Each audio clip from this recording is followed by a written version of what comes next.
السلام علیکم دوستوں، میرا نام ہے محمد ناصر اور آپ دیکھ رہے ہیں حدیث اور سبق آموز واقعات۔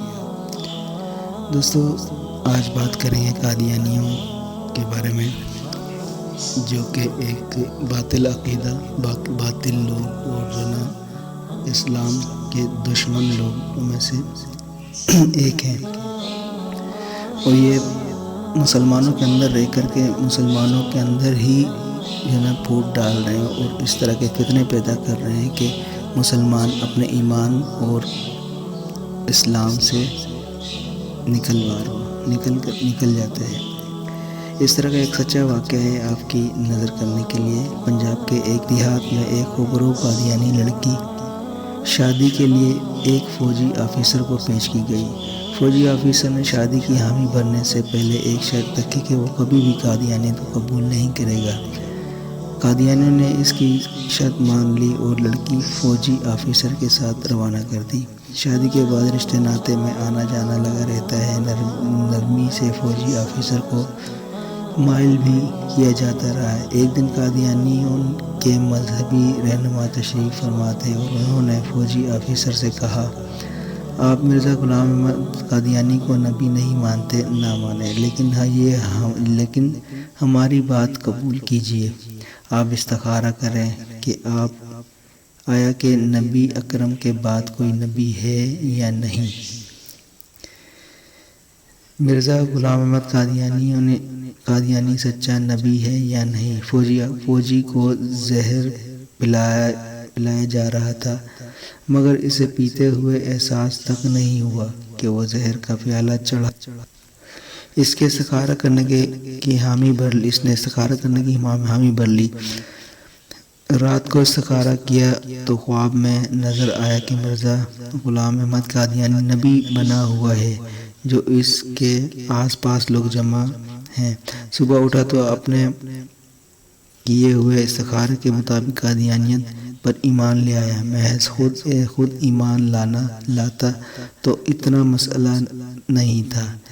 اس نے باقاعدہ مرزے کی نبوت کی دعوت دینا شروع کر دی اور اپنے خاندان کو مرزا قادیانی کا امتی بنا ڈالا۔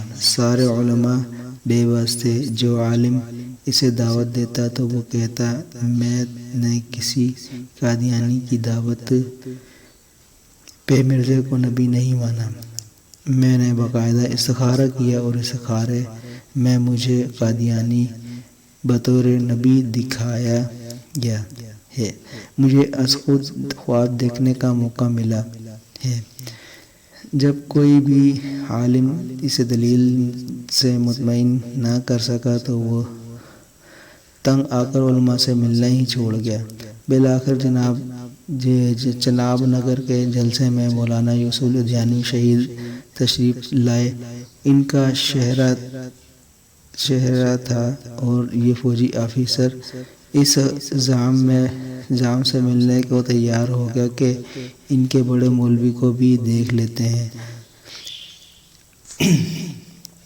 مولانا سے جب فوجی آفیسر نے اپنا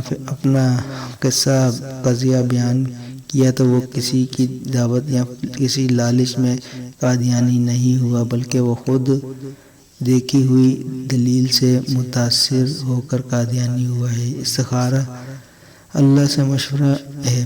میں نے رب کے ساتھ مشورہ کیا جس کا حکم اسلام میں ہے، تو اللہ نے مجھے مرزا قادیانی کو نبی دکھلا دیا۔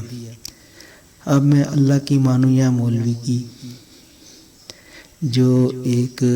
جو اللہ نے مجھے از خود خواب میں دکھایا وہ چھوڑ کر مولویوں کو کیسے مان لوں؟ لدھیانوی شہید نے اس کا ہاتھ تھاما اور گویا زبان حال سے کہا، فی الحال رب کی نہ مانو، اس درویش مولوی کی مان لو، مولوی ہی بتائے گا اصلی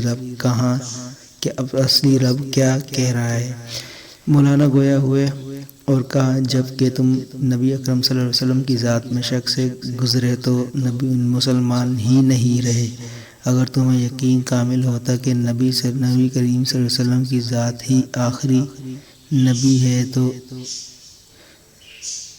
نبی ہے اور کوئی نبی آ ہی نہیں سکتا، تو استخارے کے لیے ہرگز تیار نہ ہوتے۔